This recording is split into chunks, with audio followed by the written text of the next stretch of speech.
and today I am here to talk to you about, I think maybe my live video has not started yet.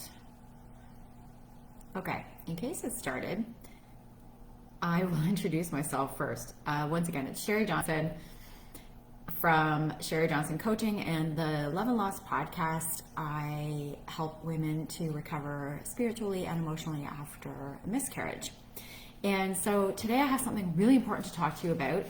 And I was going to try to screen share, but it looks like I am not going to be able to do that. So I'm going to have to redo the post instead. So what I want to talk about is this question that we all get asked. How many kids do you have? I am long past my miscarriages and I don't have any kids, and I'm still asked the question all the time. And there's some differing views on how best to respond to this after you've had a loss. So I really want to talk to you about this because what I see most often out there on social media is something that goes like this, and I'm going to share this post that I recently saw. So, person asks the poster, how many kids do you have? And actually she asks, how old are you first? And she responds, 33. And then the question comes, how many kids do you have? The response is, I've had, oh my gosh, I'm totally messing this up. I'm going to read the post. Okay. The post says, how old are you? Response is 33. Response, and you don't have kids? Wow, time to get on that. And the poster responds, I've had 7 miscarriages. The person who asked the question obviously looks incredibly uncomfortable. And the poster responds, and I hope we've learned a lesson in asking inappropriate personal questions. You can feel how I read that, right? It's a sarcastic response, and I hope we've learned a lesson in asking personal questions. There's a lot of resentment, there's a lot of anger around that response. And that's what I really want to talk about today. So really, it's kind of an innocent question. Do you have kids? And when you've had a miscarriage, it doesn't feel that way. It's really triggering. And there's a lot of social media posts out there that are like the one that I just read, and they get a lot.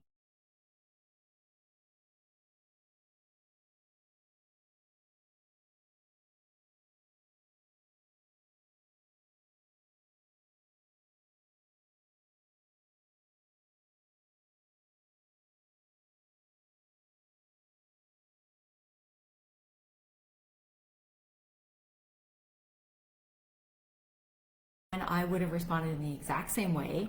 I would have related to that type of a post, and I would have thought, yeah. And yet now I've discovered a different perspective, and I want to share it with you because it feels so much better to respond in a different way. So first, let's talk about what this post actually does. So first of all, it makes the person who asked the question feel incredibly uncomfortable. And in this instance, it's almost as though the person who posted wanted to make them uncomfortable. And when you make someone uncomfortable,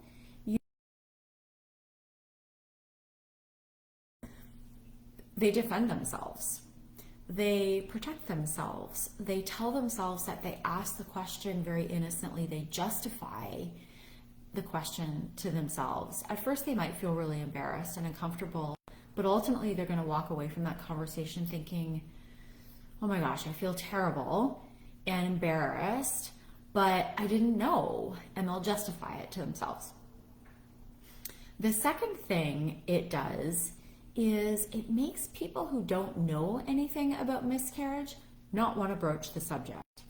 This person who posted this has essentially just told the person who asked the question that people don't want to talk about miscarriage and they're going to make you feel bad when you talk about it. So this unfortunately didn't raise awareness in a positive way.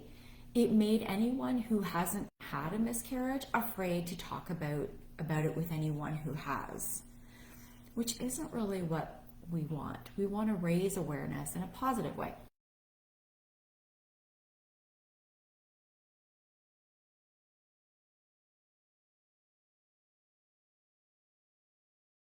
Self-justified kind of a way. It triggers them as well. It makes them angry. And in my practice, my coaching practice, I prefer to show a way through this rather than spread more anger and trigger more people. And instead, I'd rather, instead of getting people all riled up again, I'd rather help them move through this and find a better way to respond. And before I get into that piece, let me tell you that I totally understand this perspective. As I said, I was equally triggered by this question in the past, but I've now found a way through it and a way to handle these questions that makes both me and the person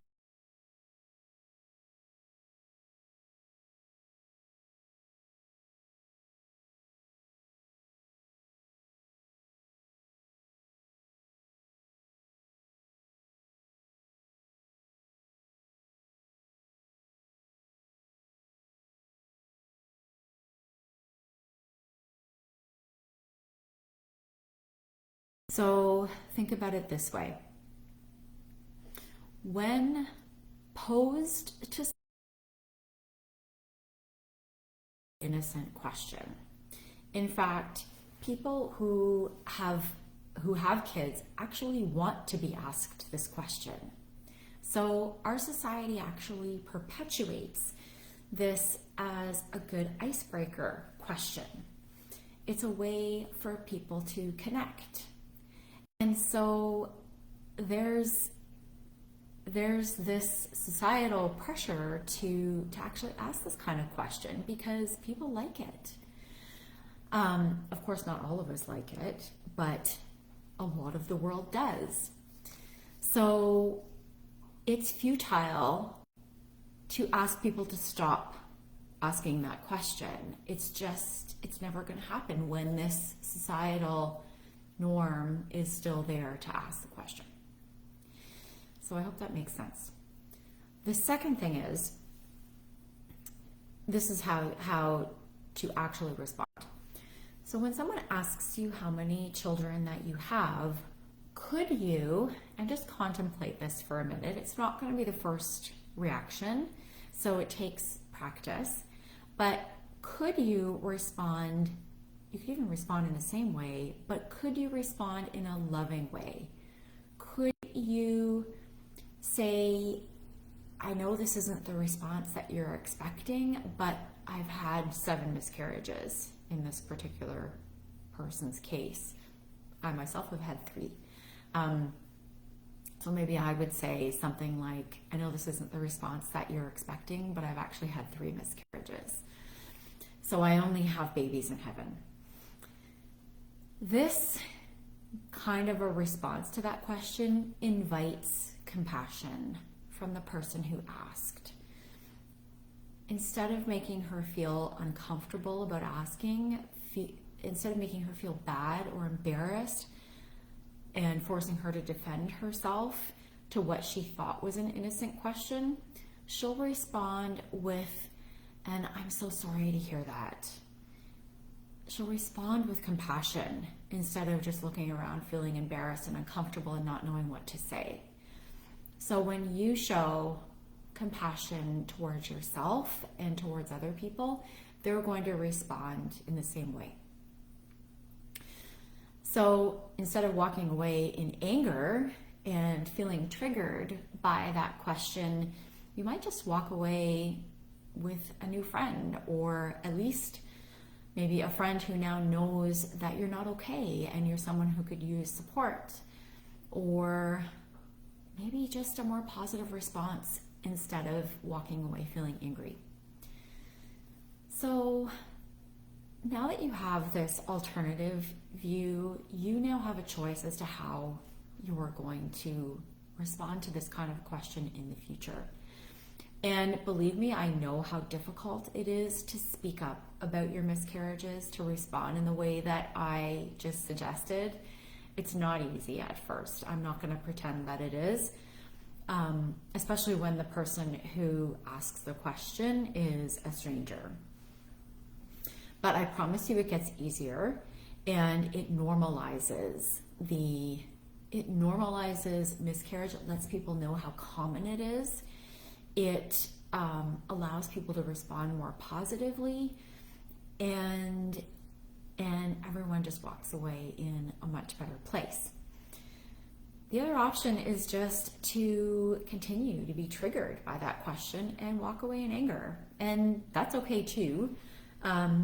It isn't the choice that I'm going to make at this point, but that's your choice.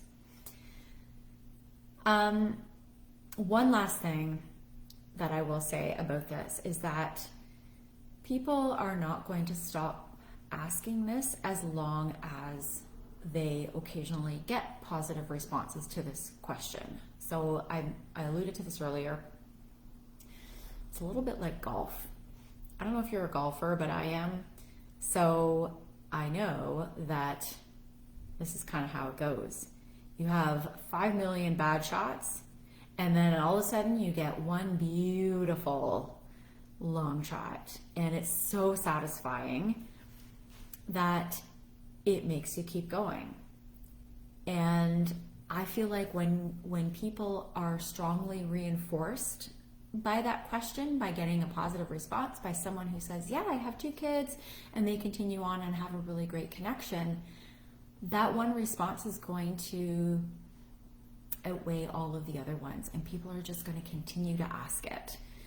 So it's futile to ask the world to stop asking that question. I just don't see that happening. It's better to equip yourself with the way to respond that's going to make you feel good.